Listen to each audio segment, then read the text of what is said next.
Okay, so that was a very, very tough act to follow. I know what I'm up against now. And I also know that I'm the last person standing between dinner and you guys. So I'm going to keep this very, very short. And I'm going to add a little bit to your agony because I'm going to talk about food, but very briefly. Yeah. Um, so the reason I'm standing here today is because I truly believe that there is a very massive global cultural shift that's happening right now in terms of how we understand ourselves as people, as consumers, and how we consume.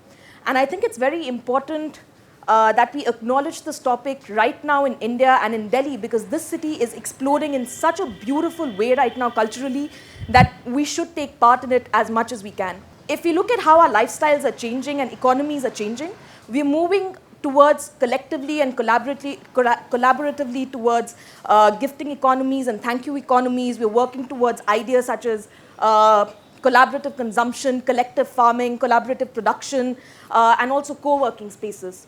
So if you look at the connecting thread between all these ideas, it's basically a sense of belonging and a sense of bringing together a community. And in this age of swiping and streaming with our iPhones and our Android phones, I think we've kind of forgotten, or we've let go of this one very crucial link in our lives, which is community. And that's the feeling and that's the lifestyle we're trying to bring back into our lives right now. So I read this article a couple of years ago, I think this was New York Times, which was about underground gourmet food nights, which basically brought together people, strangers coming together, over the promise of a simple meal. Nobody knew the chef, nobody knew the menu, nobody knew where it was happening.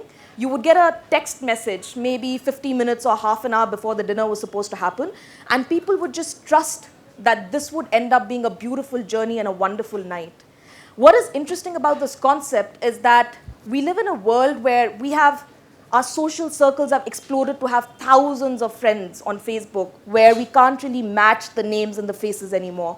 So much of what we do is dependent on that one like or the 5 likes that we get on Facebook.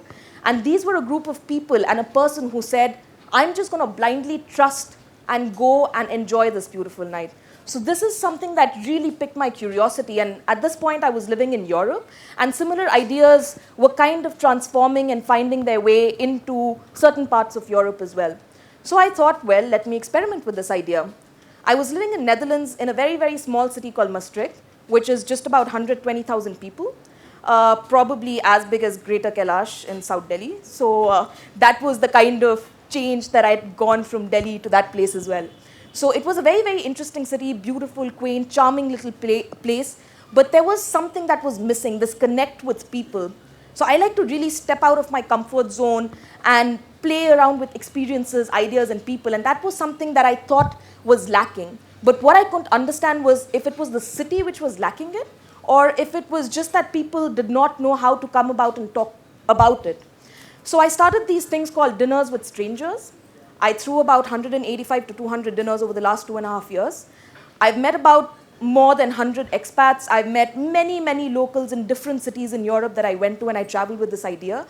And it was just a spectacular journey for all of us who came together, willing to take part in my story, but also telling their tales, sharing their lives, and finding this little child that's within all of us that's just curious to get out and open up yourself to these brilliant, brilliant ideas in people.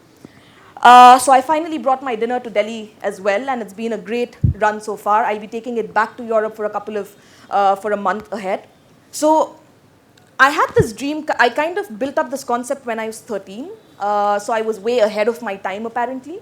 And I knew exactly what I wanted to do with it. I had envisioned a space that was brimming over with ideas, and that was brimming over with people who were willing to creatively explore themselves, find themselves, and give back to the community to let it thrive, to let the space thrive.